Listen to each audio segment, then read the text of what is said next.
Hey guys, Janice Vaughn, letting your light shine. Thank you all so much for joining me. You guys are amazing. Your likes, your comments, subscribe, shares, private messages. Thank you all so much for all your continued support. We're here to help one another, so it's great to see that there are so many people coming together who are dealing with narcissistic abuse. All right, so I was thinking earlier today, and I was like, you know what? There are so many indicators that will guide you into making the right choice. Okay, the number one thing that I think all of us deal with when we are in a relationship with a narcissist is that we question everything, and we question everything over and over and over again. Okay, one of those things, and this is what I struggled with. I struggled with it. I'm not proud of it, but if I am not transparent with all of you, I can't help you. So it's time to be open, time to be honest, time to, call out our own bullshit, so to speak. But I struggled hugely with guilt when I kept saying, okay, time to get rid of the narcissist, okay?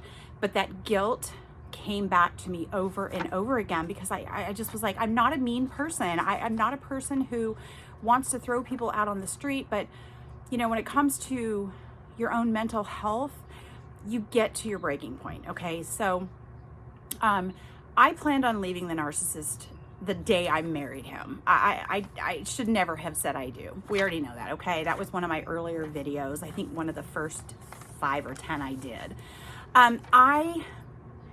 Every day moving forward, I always said to myself, what was I thinking? What did I do? And then every time something new came up that I was dealing with the narcissist, I would justify what it was that he was doing in order to then take the guilt off of me and put it on him, thinking, oh, well, you know what? Like I said many times, he's having a rough day. He had some bad news. He will change. Okay, I kept saying that. I kept saying I can help him become a better person. I can show him the light. I can show him how to love. I can show him how to care and actually have empathy for people in your life.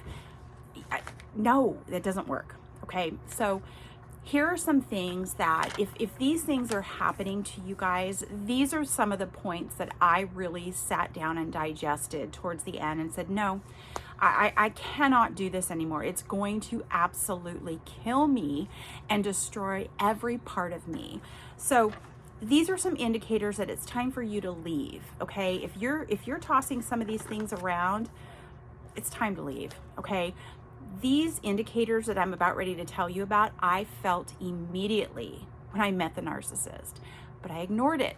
So if I can save you guys some time, some stress, some headache, here are some of the things that I recognized and said, okay, no more. I did a full, analyzation of my life, even after the excuses I was hearing were the most ridiculous excuses on the planet. Okay, so here we go.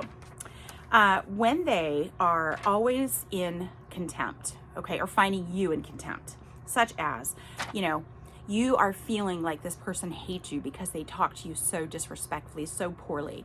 They disagree with any of your ideas. Let's say you've got a hobby that you absolutely love. Let's say you sew, or you bowl, or you build race cars, or you craft or crochet, whatever the case may be.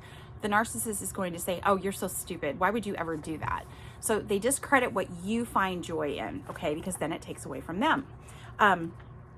Your spirit, when they are killing your spirit, and deep down within your own heart and soul that your spirit is just diminishing every single day, it's time to let them go, all right? The ongoing isolation. And as you continue on a relationship with a narcissist, the isolation will become more prominent as you go. You call your friend, they don't want you to talk to anybody else, because then you're taking time away from the narcissist. So you're going to find that the isolation gets more and more and more, and pretty soon you really don't have anybody else to talk to during the day besides the narcissist. And that's horrible, because then you start becoming who they are, because you're in their mindset. That is why it's so important, and I keep stressing this, to always communicate with other people outside of the relationship, because you will feel some normalcy when you talk to people that are healthy. And then you're going to start recognizing even more how much the narcissist does totally isolate you. Okay. And there's a reason for that. They don't want you to have friends. We already know this. Okay. They're so insecure and they have no friends. So they don't want you to have friends.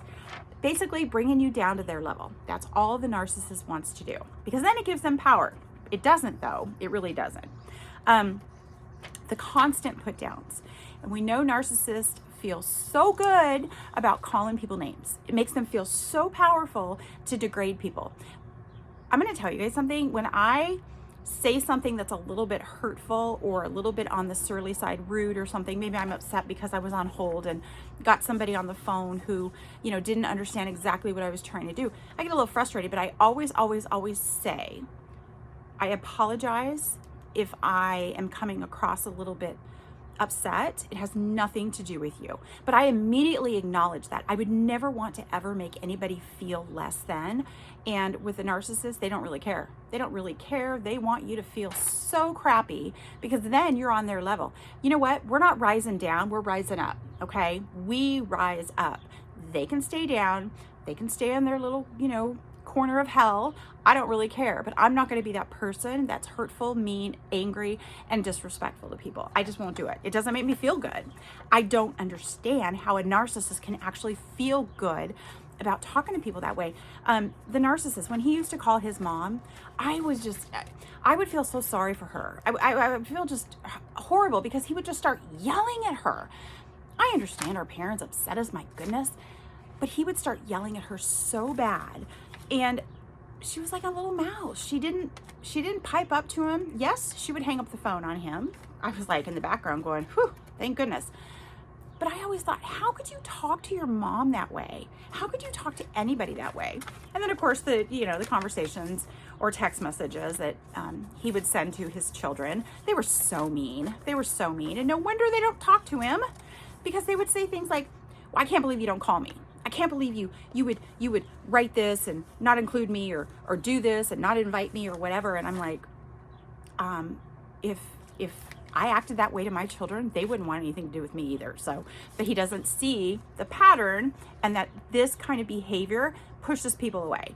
The narcissist will never understand that their behavior does not draw people closer who want to be around them. It pushes people away. Okay, but they don't see that. They don't see that. But you know what? They live in their world of crazy fantasy, whatever their mind is. I don't know what their mindset is, but I don't want to be those people. They stop committing to you. Well, they never committed to you in the first place. All right. The cheating is going to get worse. They are going to be more secretive. They are going to hide things from you. But yet, boy, let me tell you, if you try and hide something from a narcissist, remember what I did a couple of videos ago, they will snoop. So they're going to snoop through your phone, snoop through your belongings. But lo and behold, you find something on their phone. Oh gosh, you're going to be in World War III for 2 months. Okay. The constant imbalance of power and control. All right. We already know the narcissist always wants power, always wants control. Well, when they want something or they want to benefit from something, what are they going to do? They're going to bring out the charm. They're going to bring out the nice person that they believe that they are. See, that's the thing. They can put on a facade so quickly to get what they want, but they will never understand that what their true facade is the most damaging facade ever. But to me, it's common sense, and it's like first grade stuff. Like, you treat people badly, you're going to have nobody in your life. You treat people good, you're going to be surrounded with love, kindness, generosity, and support. And I don't understand why a narcissist just can't figure that out, because their life would change like that if they were just kind, loving people. They don't have the ability to be those people because they lack empathy, self-control, self-love, all of those things. Okay.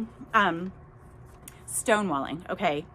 They refuse to communicate. Absolutely. Because if it's communication that you need to share with them about your heart and what you feel, nope, not going to have it. They're going to shut you down. They're going to ignore you. But when they have something to say, they will continue and go on and on and on. Okay. Abuse of any form whatsoever. It's not healthy to be abused mentally, physically, psychologically, emotionally. Any of those, physical, sexual, any kind of abuse, any kind, is not okay. So if you're questioning if it's okay to put up with, we are in charge of our own lives. We don't put up with nothing that benefits us to our fullest. If they cannot rise up to our level of, expectation of being kind and loving and treating one another as we would like to be treated, they have no room in our lives, okay? So if you want to continue to, be in this stressful situation where you're constantly questioning yourself, you're constantly wondering if you're doing something wrong or if you said something to upset the narcissist, no, you will never be good enough. Never be good enough, okay? So, when you are able to get out of the narcissistic relationship, you are going to find that the people that enter your life are going to be the most amazing people ever. And you're not going to be able to allow those people in until the narcissist is gone. And the reason for that is because those people will not come into your life because you're blocking them, okay? You've got your wall up of narcissistic abuse. Kick that wall down, get rid of it, and watch your life flourish. I promise you guys, it is going to change so fast and so quick. And then you're going to be around all these wonderful, amazing, good people. You're going to crave and manifest even more great people. And you're going to look back at your life and go, what just happened? How did all these people come into my life? It happens. It happened to me, and it happens every single day. I continue to count my blessings. There is just every day I wake up knowing that something amazing is going to happen today. And it does. And I'm grateful. So my life was not like that with a narcissist. Not at all. It was just a cloud of dark energy that I just couldn't manifest any greatness. So, all right, your life will change the moment the narcissist is gone. Okay. All right. Stay strong. You got this. Love and light to all of you. I'll be back soon. Thank you.